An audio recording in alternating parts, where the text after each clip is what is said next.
it's happened. It's happened once before, and it's probably any decorator's worst nightmare. My tower fell. We've had a pretty windy day. We had a kind of a cold front come through, not really a cold front, but made for pretty windy conditions, and the tower has fallen. It's only 30 feet tall, and it's not fallen to the ground. It's actually lying on Comcast service wire from telephone pole to telephone pole. I've got a couple guys out helping work. I'm just pulling up now, and we got to get this thing lifted up and off the power pole or the Comcast lines, and then we'll be able to get it standing back up and guided properly. But I was at work and I just happened to see this on my security camera, and now I got to deal with this. So, well, we got it down, and we got it 20 feet back up. So I don't think the tower wasn't damaged at all. Not sure about the lights. No physical damage, but something could have broke. Won't know that until we fire back up. But we went to Home Depot and we got 3 of these 24-inch or maybe 36-inch anchors to screw into the ground, and we're going to go ahead and get some galvanized wire to go all the way up to the top to guide this. So we'll get this thing hopefully back up tonight, and it'll be better. So that's my project for tonight. Alright, well, we did have a couple strips added that went out. I only had 2, now I have 4 strips that have been damaged, most likely from the fall.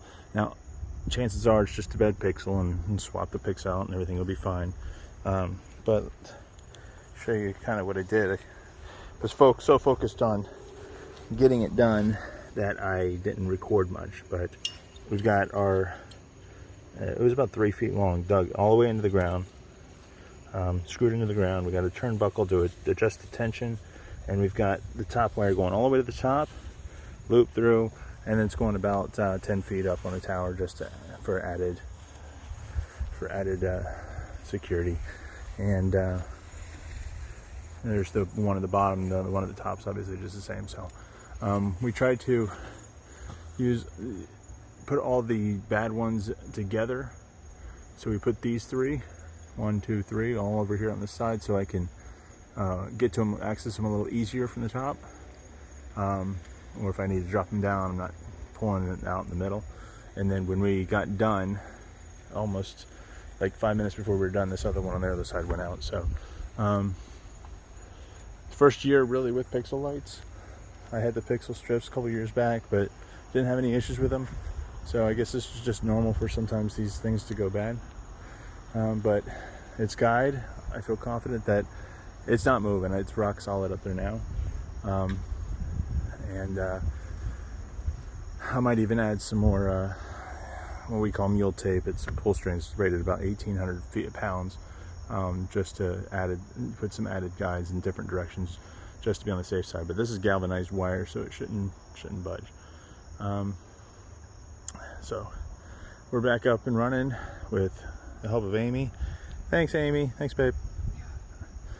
And obviously Wes and Todd were over helping getting it down, and we just, I feel so much better that it's back up. I felt like this is going to take us forever to get it back up and organized and everything, so I feel good that it's back up. Off to the next project. Alright, well, I've got everything finally working, and I'll show you that in just a second, but I wanted to show you what my problem was. This might be obviously my problem, and unless you're using the same equipment I'm using, you might have the same problem. But I have discovered, focus, that when I use my Lightorama, my controller has to be set to Lightorama optimal or optimized, and my biggest problem here was my speed rate had to be at 57,600 to work and communicate properly. So that was my settings. With my boxes, obviously when you do the optimize, you have to drop down here and set your boxes in order. So the first box is a 16 channel AC, then goes out on my floods, and I have put all my other ACs down at the end for Christmas that I'm not actually using right now, but I had to get that. This is what was causing my letter wrong problem in the last video. And then when I got that fixed, I opened up Scheduler, and this is just a fluke thing, but every time I'd open up Scheduler, I'd get my Lightorama controller was red, as it was not communicating, only when I turned on my lights to green here to control, and only in my Scheduler. When I was playing from my sequencer, I would play just fine just in the Scheduler.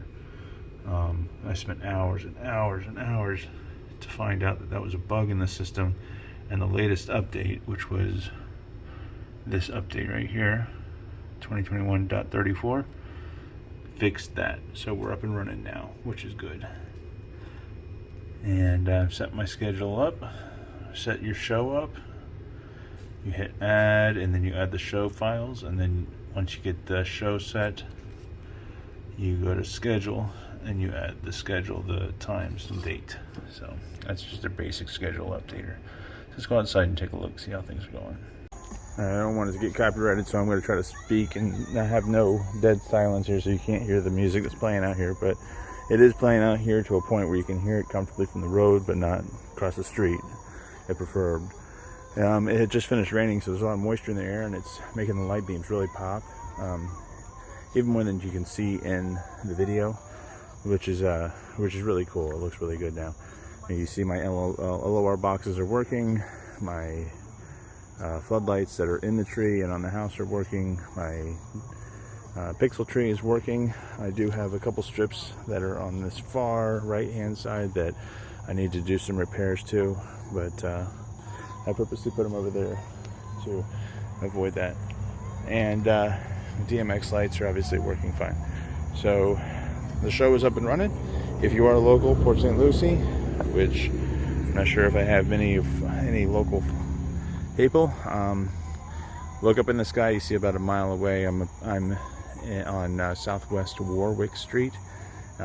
Just put that in the Google search in Port St. Lucie, Florida, and you won't have a problem finding it. The show will be running from 7 to 10 every night up until Halloween. Obviously, we're going to be handing out candy on Halloween night. But other than that, this was. Let me flip the camera around real quick. If I have to give anybody any advice, and you probably can't see me that well, do a Halloween show, especially if you have anything new, or if you're going to be your first time in X-Lights, do a Halloween show. If it wasn't for this, I would have been a week or two behind on my Christmas show, because there's a lot of problems I didn't discover until I tried to actually go live. This, I've worked out all the bugs and everything I needed to do for Halloween, so I am good to go for Christmas. If I needed to start Christmas tomorrow, I mean, with the exception of the fact that I haven't completely finished programming Christmas, I know that the show will work. Everything is up and running. Everything, I've worked out all the bugs. So that's my biggest suggestion. I'm so glad that I decided to do a Halloween show this year, because I would be flipping out if this was, the day after Thanksgiving, or actually I've tried to come on about a week and a half ago, or 2 weeks ago, actually today, 2 weeks ago. So I'd be 2 weeks behind schedule. So anyway, I appreciate you guys watching. Make sure you like and subscribe, and plenty more videos to come. I mean, we're only in the third week of October, and we've got a bunch of Christmas stuff to put up, programs to do. So stay tuned, more videos to come.